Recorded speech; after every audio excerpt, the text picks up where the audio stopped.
અમદાવાદની ખ્યાતિ હોસ્પિટલની જેમ વડોદરા શહેરની મલ્ટી સ્પેશિયાલિટી હોસ્પિટલમાં પીએમજેએવાય યોજનામાં ગેરરીતિ સામે આવતા આરોગ્ય વિભાગ દ્વારા ચેકિંગ કરવામાં આવ્યું છે. અમદાવાદની ખ્યાતિ હોસ્પિટલમાં સરકારી યોજના થકી ખોટી રીતે આર્થિક લાભ લેવાની લાઈમાં મહેસાણા જિલ્લાના બોરીસના ગામના 2 દર્દીઓના મોત નીપજ્યા હતા. આ મામલે ભારે હોબાળો થતા તપાસમાં હોસ્પિટલ તંત્રના એક પછી એક કૌભાંડો બહાર આવ્યા છે, જેને પગલે આરોગ્ય ક્ષેત્રે ખળભળાટ મચી જવા પામ્યો છે. હવે અમદાવાદની જેમ વડોદરાના ભાયલી સેવાસી રોડ પર આવેલી એક મલ્ટી સ્પેશિયાલિટી હોસ્પિટલની પણ ઝીણવટભરી તપાસ કરવામાં આવે તો ખ્યાતિ જેવું મોટું કૌભાંડ ખુલી શકે છે.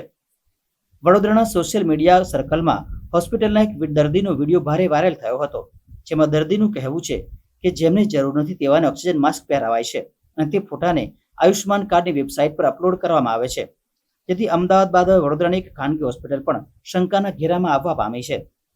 જો કે અંજના હોસ્પિટલ સામે સનસનીખેજ મામલો સપાટી પર આવ્યા બાદ હોસ્પિટલના સંચાલકો દ્વારા લૂલો બચાવ કરવામાં આવ્યો છે. સમગ્ર મામલે પાલિકાના આરોગ્ય અધિકારી ડોક્ટર દેવેશ પટેલે જણાવ્યું હતું કે દર્દીનો વિડીયો અમારા ધ્યાનમાં આવ્યો છે. રાજ્ય સરકારના આરોગ્ય વિભાગે તપાસના આદેશ આપતા વડોદરા કોર્પોરેશનની આરોગ્ય વિભાગની એક ટીમ હોસ્પિટલમાં તપાસ માટે પહોંચી છે. તપાસમાં જે હકીકત બહાર આવશે તે મુજબ કાર્યવાહી કરીશું. ખાનગી વીમા કંપનીની ટીમ પણ સાથે જોડાઈ છે. તપાસમાં જે બહાર આવશે તે અહેવાલ સરકારમાં મોકલવામાં આવશે. બરાબર, આપણે અપલોડિંગ જુદું કામ છે અને પેશન્ટની ટ્રીટમેન્ટ જુદી કામ છે. બંને પ્રોસેસને મિક્સ નહીં કરવાનું. એ અપલોડિંગ પ્રોસેસ ફોર્માલિટી પ્રોસેસ છે અને પેશન્ટને વેન્ટિલેટરથી કાઢવાનું, પેશન્ટને 2 કલાક લગાડવાનું, પછી કાઢવાનું, પછી લગાડવાનું, પછી કાઢવાનું, એ પ્રોસેસ અલગ છે.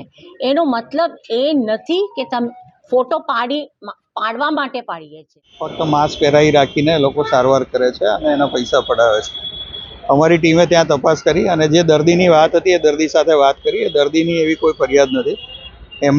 એમના કહેવા પ્રમાણે એમને કોઈ ટ્રીટમેન્ટમાં કોઈ તકલીફ નથી પડી અને આવો જે વિડીયો એમના નામનો વાયરલ થયો છે એના વિશે એને કોઈ જાણ પણ નથી.